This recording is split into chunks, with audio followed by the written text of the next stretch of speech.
Mga boss, sobrang kinabahan po ako kapon dito sa alaga kong manukon kasi may dumaan dito na mga dayong manukon. Dalawa po at saka sumabay itong isa kong alagang manukon. Buti na lang ngayong umaga pag uwi ko, nakita ko na po bumalik po. Kaya sobrang saya ko po. Kaya sinabi ko sa sarili ko, okay lang kung hindi na siya bumalik. At least may bago na siyang kaibigan. Pero nandito po siya ngayon mga boss, bumalik. At ito na po yung kulasisi natin ng mga boss na hindi mawakan.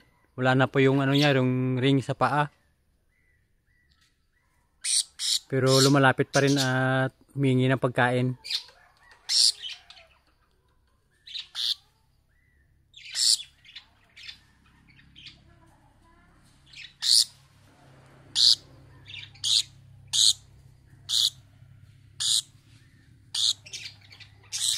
At yung isang kulasisi, nandun po sa taas mga boss, katabi ni Kilyawan.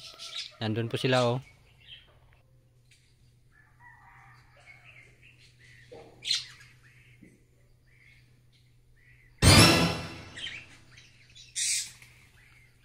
Ayaw, lay! Nagat niya naman si kulasisi.